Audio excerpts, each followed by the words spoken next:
Hey everyone, and welcome to this episode of the Happy PharmD and this podcast. My name's Alex Barker. I'm your host. And if you're watching this, you're like, who's hosting the show?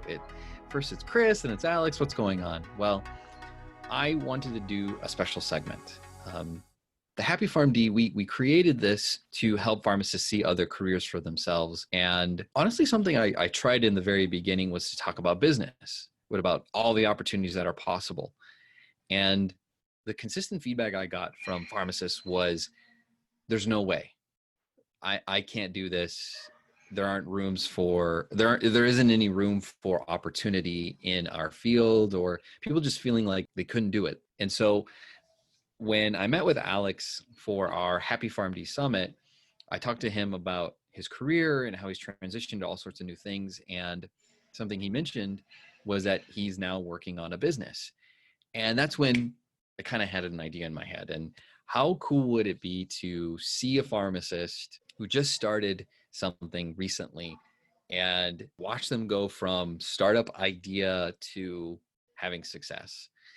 And so I talked with Alex, and what we're going to do is a monthly segment where we are talking about his journey, and we are sharing his story from his perspective, how business is going. And I have ideally a great conversation about business, how pharmacists can get started, and what he's doing to overcome the challenges that he's seeing in his career. And so here's the part where I should introduce Alex Evans. Alex, thanks for hanging out with us and being willing to share your story. Yeah, thanks for having me. So what would be really good is for everyone to understand, who is this Alex guy? He's not Alex Barker, he's Alex Evans, completely different. Is your full name Alexander? It is actually William Alexander. So there you go. If you're looking me up on the board to make sure I am a real pharmacist, now you know what to search. Okay. Well, I assume that you don't want to be called Bill or William, so we'll stick with Alex. Yeah, we'll stick with Alex. Good to know. Actually, now that I think about it, what I'm really looking for is to compete with your financial pharmacist guys, because they're all named Tim. Now, if you're an Alex and you're a pharmacist, there's a spot for you on the Happy PharmD. Just know. Okay. You need to be a part of our group. But yeah. Alex, why don't you just give us like a history, your pharmacy career, where have you been, what have you done, and kind of what has led you to this moment? Yeah, so I graduated from University of North Carolina. That's where I grew up in North Carolina. That's where I went to pharmacy school. And as soon as I got out, I worked for Walgreens for about a year. And my dream had always been to move to Hawaii. Ever since I was probably an undergrad, I still have brochures of University of Hawaii at Hilo where I'd gotten the information to try to go to undergrad there. And unfortunately, the out-of-state tuition can be a little bit of a barrier to that. But once I got out, got my license, worked for Walgreens for about a year, found a job in Hawaii, working in long-term care. So I was there for about 5 years total in Hawaii. Worked for 3 on the Big Island and 2 on Maui, and loved it a lot. I'm a scuba diver, so I dove a lot in Hawaii, probably 150 dives or so in Hawaii total while I was there. And then finally decided after getting married to move back to the mainland, mainly because of cost of living and some other kind of practical things, but definitely had a blast in Hawaii. And took a job with as managing an outpatient pharmacy within a hospital in Jacksonville, Florida. So did that for about 3 years. I'm still with the company, but now moved down into a part-time role as a project manager within the health system, and kind of specifically focusing on pharmacy projects. And one of the main reasons I moved down into part-time is I started a medical writing business and picked up a couple of pretty big clients that allowed me to go part-time, and had realized over time I've been managing pharmacies nearly since I graduated. In fact, floated for about a year for Walgreens, but since I moved to Hawaii, had been managing pharmacies. Really just decided I wanted a change of pace, and so it kind of is why I got into the medical writing. And after going part-time, it gave me a little bit more time to think about other directions I wanted to go, which is why I decided to start my compliance website, especially in the outpatient pharmacy. I got the chance to learn a whole lot about the back end type things. So the things, if you work for a chain pharmacy, somebody in a corporate office just takes care of. But in an outpatient pharmacy with one location, that person was me. So of course, that meant that I kind of had trial by fire and have learned a lot in the process. So really thought it'd help pharmacists to understand what's going on in the community pharmacy better. So I have a couple questions, but what got you into medical writing? Like that's not something most people even think about as a career option. Was it an opportunity that was thrown at you, or did you just stumble upon it? That's it. I kind of stumbled upon it. I did a few peer-reviewed papers. I did one when I was in my last year of pharmacy school, and then didn't do any for a while until I lived on Maui, and just out of the blue, just decided, the tourists are coming here making the exact same mistakes. They're packing 7 pills for a week trip. They drop one in the sink in the condo, and all of a sudden I need to get a transfer from New York. Hmm. And they're coming to me maybe at 4 o'clock in the afternoon, and it's 10 p.m. in New York, and it's too late to get it.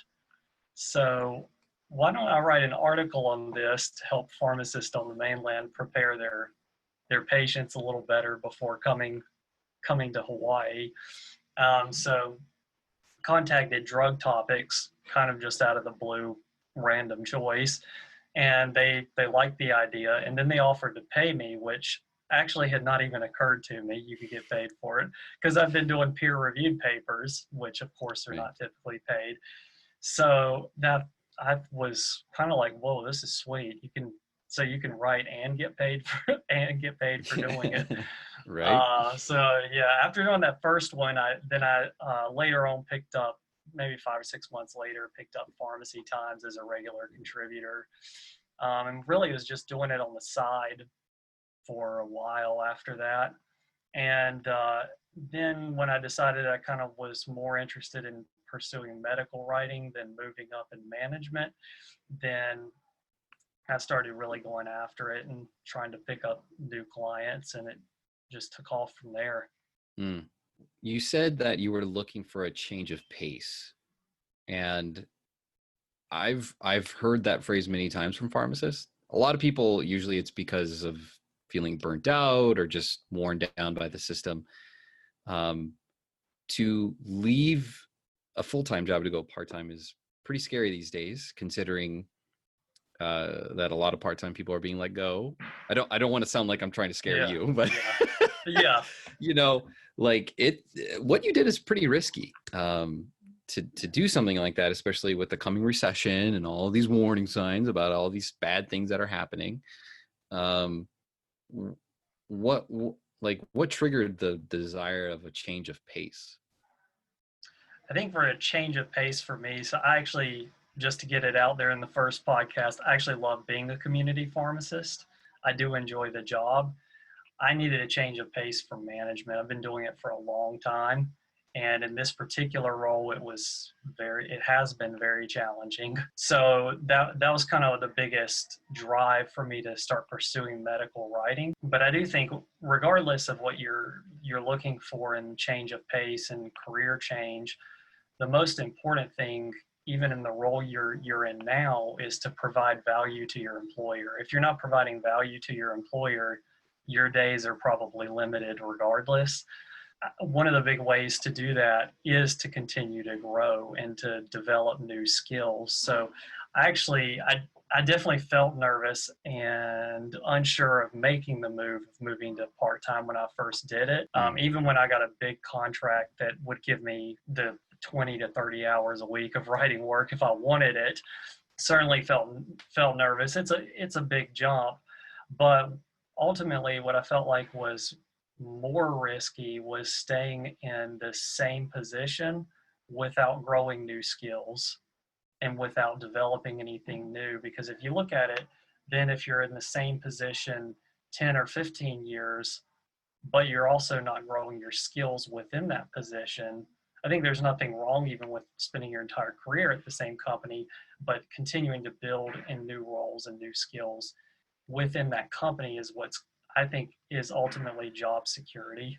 Do you have a family? Were they okay with this? This is, I do, something a yeah. lot of people think about.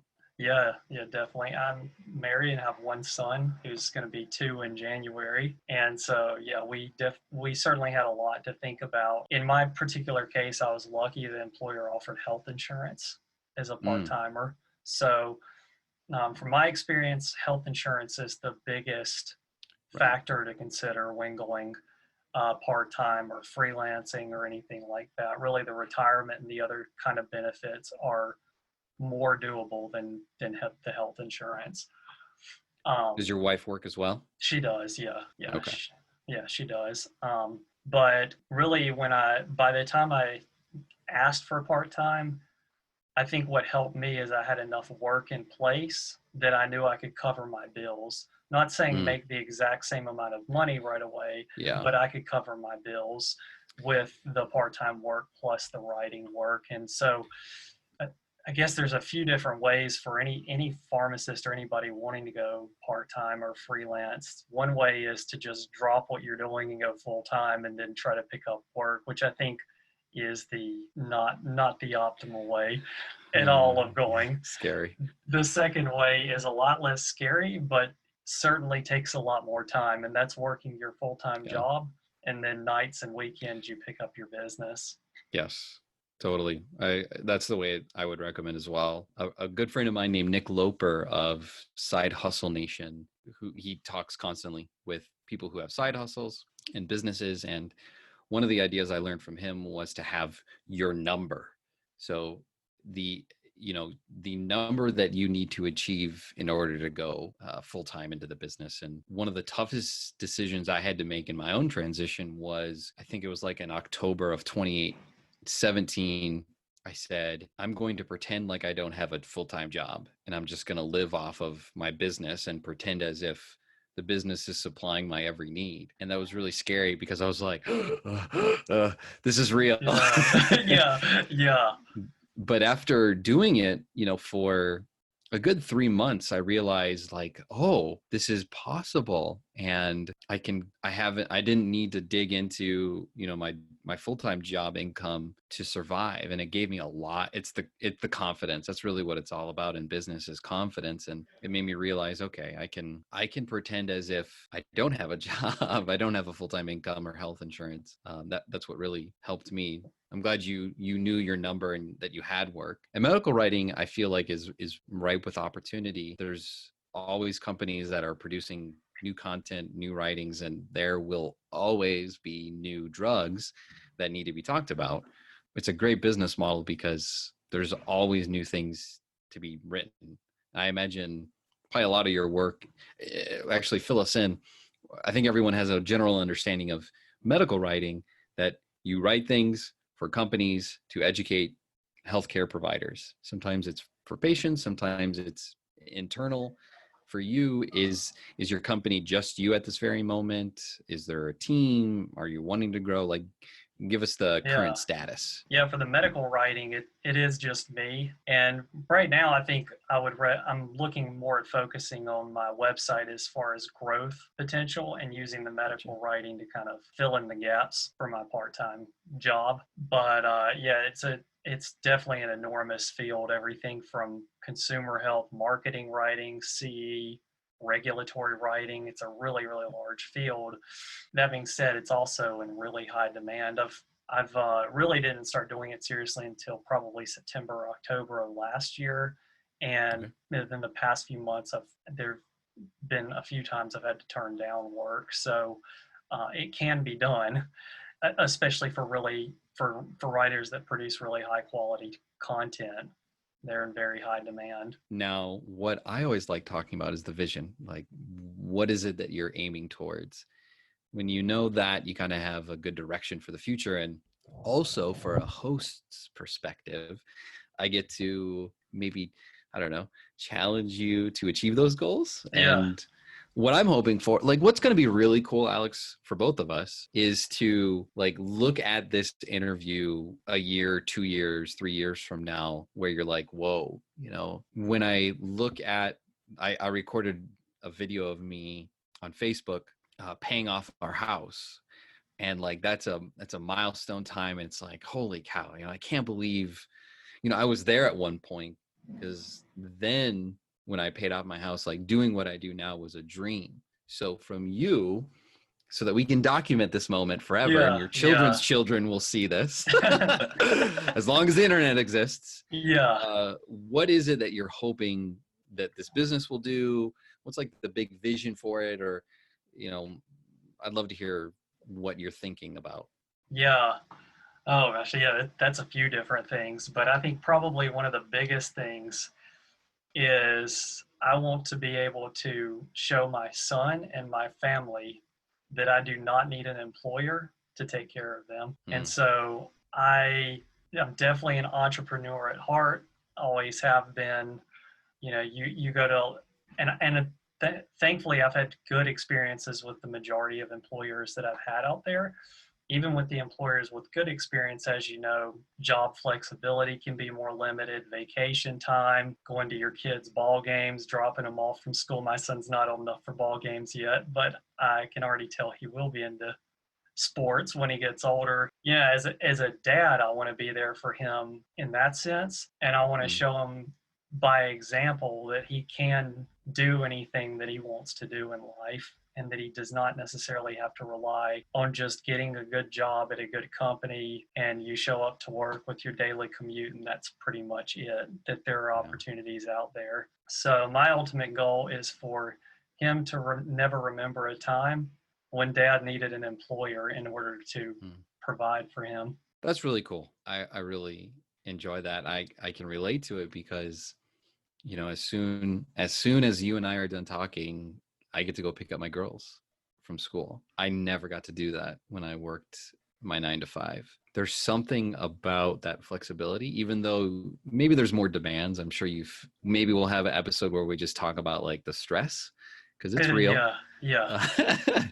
Uh, um, And important to talk about so everybody yeah, knows right. the other sides of that Yeah, what coin. I hate, I kind of was even hesitant about doing something about this, because I thought I don't want to paint this rosy picture that a lot of these, I don't know, online personalities talk about business, and it's like all your problems are solved. I would say the grass is greener on this side, Yeah, but that doesn't yeah, mean like there's some mad cow pies on this side. There's yeah. definitely some things that you got to watch out for. If you're not smart, you can get totally busted. It's as of this recording, it's been a little over a year since I have been in this business full time now, and holy cannoli, have I stepped into Congratulations, some. though.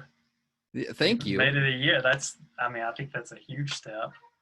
Yeah, Yeah, it and I got to do a sabbatical during that first year. Like, it's yeah, been a great, amazing year, but at the same time, like I've made tons of mistakes, and but yeah, maybe we can just focus on that for an episode, just talking about the family dynamic, how that changes, and the new responsibilities that are put on you, and the added pressures as well. But I love your vision, because it's inspiring to me, and I'm I'm very excited to hopefully see you get to that point, because I know it's possible. I've seen pharmacists do this transition from full-time pharmacist to full-time medical writer, self-employed. So it's doable.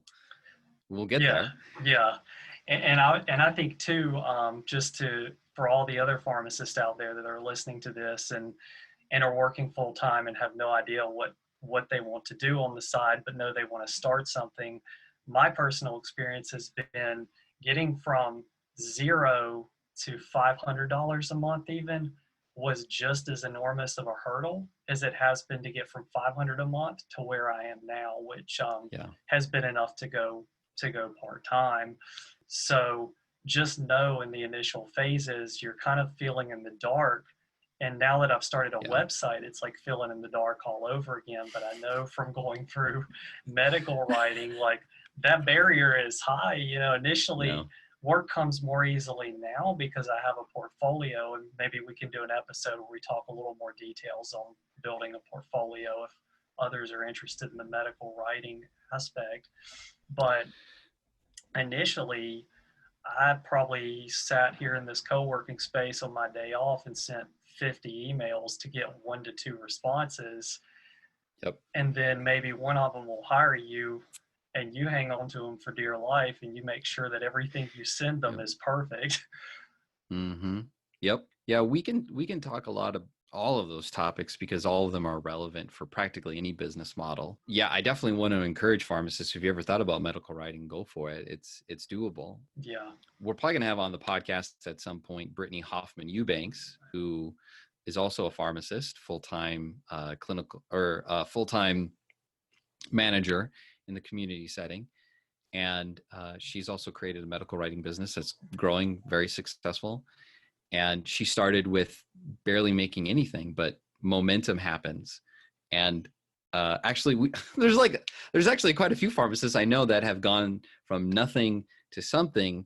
And once you get that momentum, things build. As long as you are consistent. That's probably it is the unsexy thing to inspire people on this podcast to achieve, is consistently doing the actions to grow your business. There's no hacks. There's no do this one thing.